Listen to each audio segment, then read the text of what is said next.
Okay, so I'm going to show you how to load some material onto this. We'll start with a roll of gold. If you have a stand, it usually comes with rollers on the back, and you just put your vinyl on top of that. Don't feed it through the middle, just lay it on top of the two rollers. You grab your vinyl, you feed it through the back.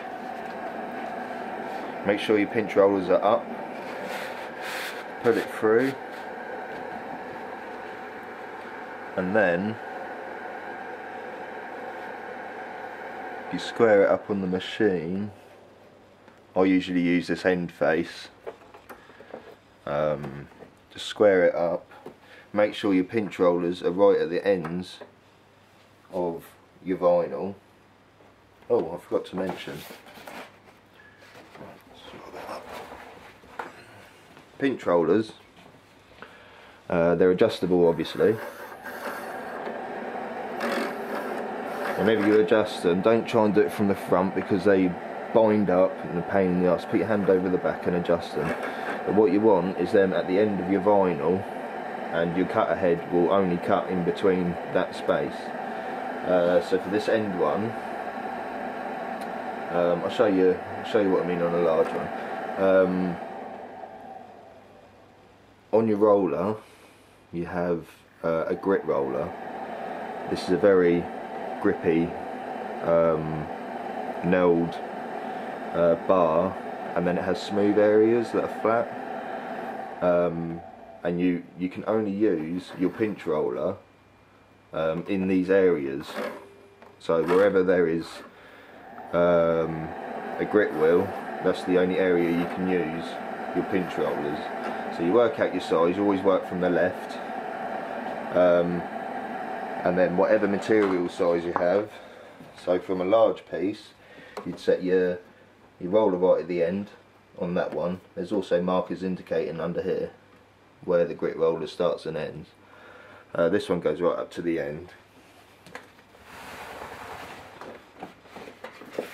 You pull your vinyl through from the rear. It's always best to go one corner first and then just pull it through. Line it up at the end. Your grit rollers are in place. Make sure they're covering the ends of the vinyl. And then whilst the fan's going, I was too busy talking. Whilst the fan's going, then clamp your material down. If you don't clamp your material down when the fan's going, you sometimes get a bulge in the middle. And then when you're cutting something, the bulge obviously gets in the way, and also it sets the tracking off because it's not tight against each other. So that's a good little tip for that. Once you load your media, you can then press setup.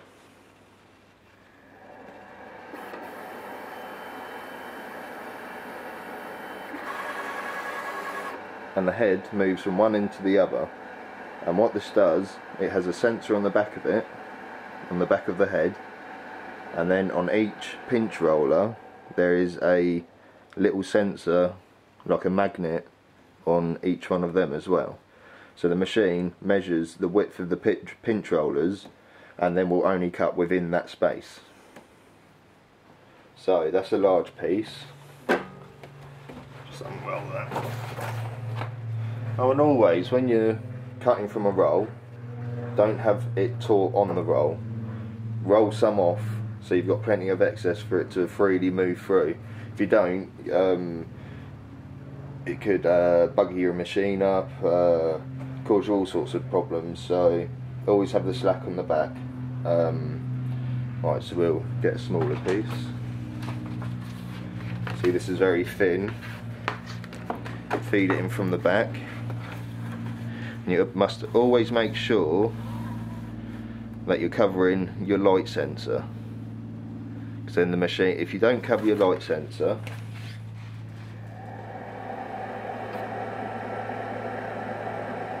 the machine will go into an error state. All the lights are flickering, so that means that it hasn't detected anything, so it's put it into an error state. So anyway, so loading a small piece, put it in from the back.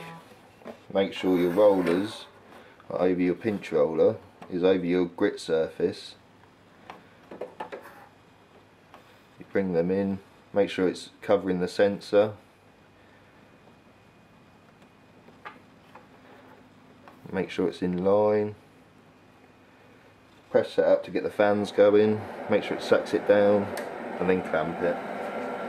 Once it's clamped, press set up again. And that will scan the size of it, and now it only cut within that area. So that's how you load some vinyl into a machine. Okay, let's talk about the blades and how to set them up. This is a standard Roland blade that comes with the machine. If you unscrew the end,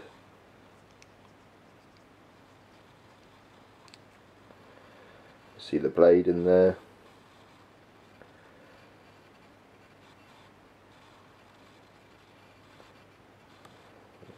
Come on. No, that's not going to focus.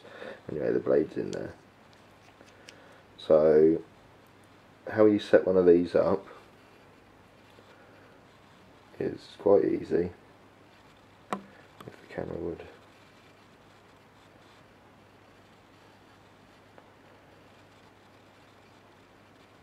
Nope, it's not going to focus. Right, so see if we can have a look for it. Ah, there we go. Oh, look at that, perfect. Right, there's the hole in the top. You can just see the blade peeking through there. That point there, that's the blade coming through. So you adjust the depth of that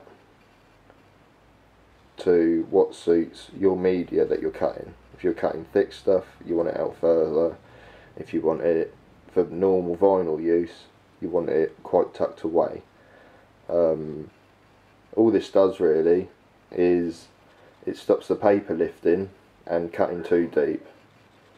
So, and just to set it up normally, what you do is lay a credit card.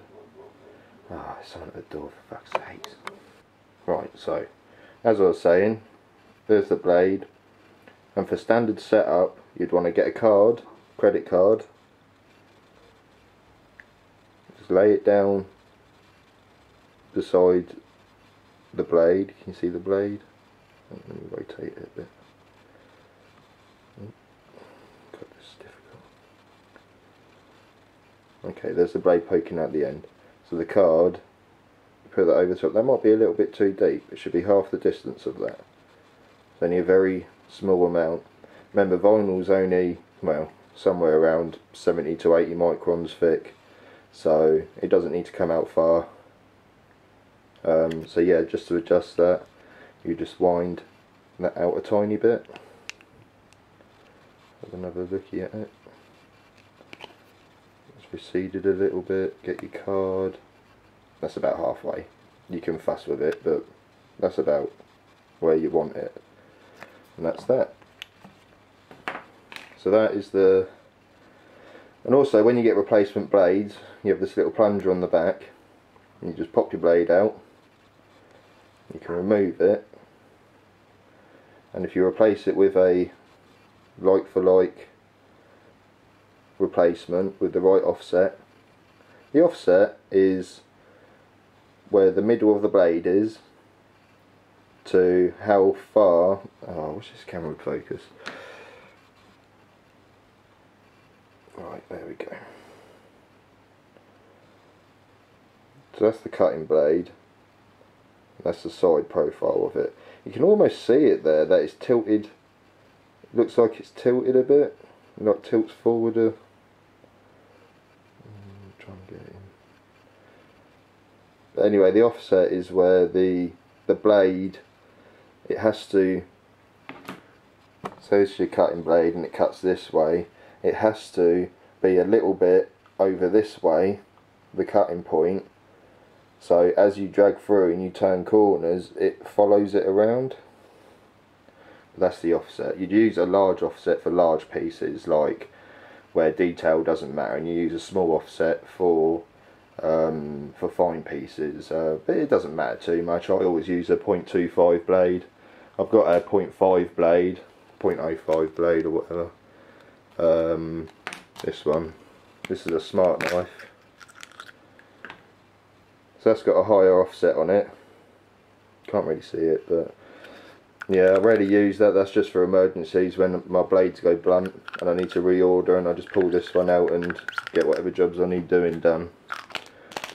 But I rarely use them. Oops, shit. I'll be using that one anymore either. So yeah. Anyway, the difference in the knives, and that just, it's got a magnet in there. When you get your new blade, you just pop it in and all your settings should be the same, but it's worth double checking it. Always get a good magnifying glass. This one's for records, for checking out the grooves, but it's very good, it's very powerful. Yeah, the different types of blades, that's a standard one. This is a smart knife. That's from Edward Mathias, I think, Edward Mathia Co. or something like that. They're very good blades. You don't have to set them up, you just plonk them in, the spacing's already done for you. So yeah, you just put it in your machine and you're ready to go. But for the price of them, you know, sometimes it's worth it. So if you're just doing small stuff, just stick to the normal blade really. Especially if you can get the insert. That's the struggle, is getting the bloody blades for them. But yeah, there's a little bit about blades.